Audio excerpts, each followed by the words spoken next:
Welcome to How to Succeed in ECE Without Really Trying. I'm Dr. Linda DeBrunner, and in this video, I'm going to talk about active RC filters, in this case, a high-pass filter. Again, we have an op-amp, inverting terminal, non-inverting terminal. The non-inverting terminal is our ground, it's our reference point, and we need to analyze this circuit. So the first thing to remember is, of course, that IN is equal to 0. That is, the current going into this terminal and the current going into this terminal are both 0. We also need to remember that since we have negative feedback, V minus is equal to V plus, and then we're ready to do nodal analysis. If we look at the non-inverting node, the V plus, we can see it's tied to our ground, so we know that V plus is equal to 0.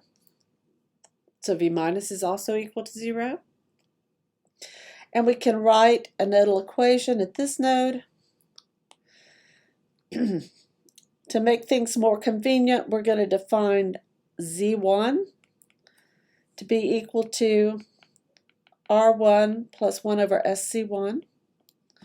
You don't have to do that. You certainly could write equations at different places and sort it out. But you would end up with this, you would just be deriving this. And this is just a simple series connection, that the series connection of two impedances is the sum of those impedances. Okay, just for convenience and notation, we're going to say that ZF is equal to RF. Now, we can write a nodal equation at this point, and we get V minus Vn over Z1 plus V minus V out over ZF plus 0 equals 0. Okay, so that's this current plus the current here, which is 0, all have to sum to 0. So we can take that and rearrange it and solve. Take this equation. We should also remember, of course, that V plus is 0. So you need to remember that V minus then is also 0. So when we plug in 0 for V minus and V plus, multiply 3 by minus 1, we'll have Vn over Z1 plus V out over ZF is equal to 0, which leads us to this equation right here, that the gain, which is equal to V out over Vn, will be equal to minus ZF over Zn, which is minus RF over R1 plus 1 over SC1. Multiply through by the denominator. On the top and the bottom, we get S times C1 RF over 1 plus SC1 R1, and of course we still have our minus sign. And that's the gain of the circuit. So let's look at what happens when omega is equal to 0. For omega is equal to 0, S is equal to 0. So we'll end up with a gain of 0. Okay? 0 over 1 plus 0 is equal to 0.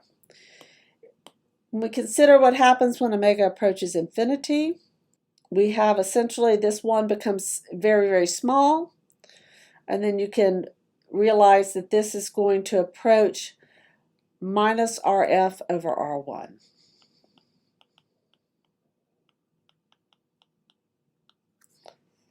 Okay, so that's what we have right here for the gain. So the gain at 0 is 0, the gain at infinity or towards infinity is minus RF over R1. So this is a high-pass filter.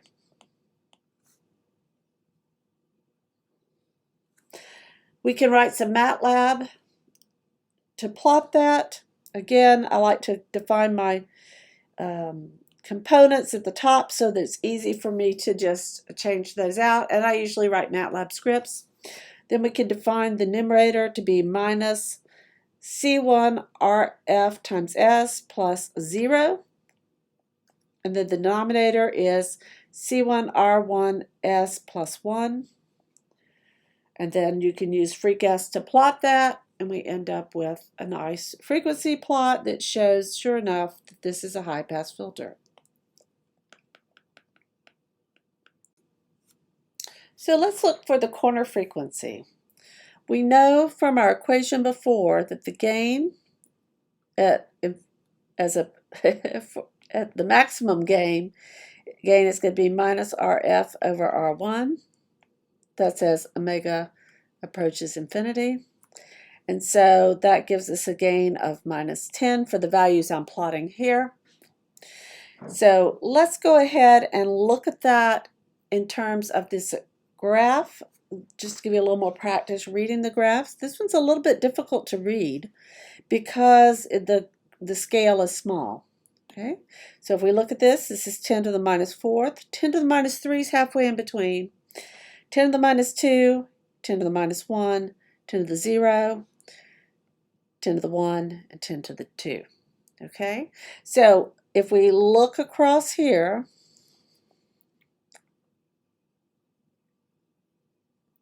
it's not a very straight line, but basically we know that that gain is going to be minus 10 in between, so the magnitude of the gain is going to be 10. So 3 dB down from 10 will be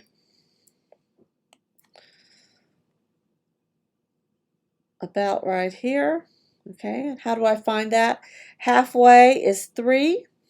Let me go ahead and write that in. And so the 3 dB down point is actually going to be pretty close to that graph there. It's going to be pretty close to the line I drew.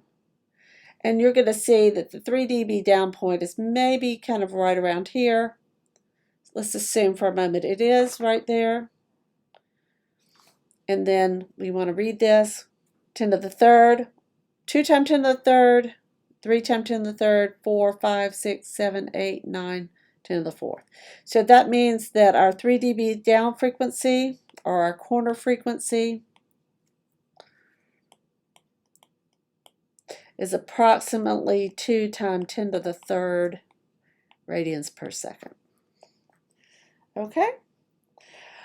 So it's a little bit difficult to read this just because it's kind of a small graph. If you were doing this on MATLAB, you can use the cursor to find the exact values. Okay, so I didn't mark it on here just for your reference. I'm going to put it in red. That's about 7, which is 10 minus 3. Okay, let's look at what's going on in the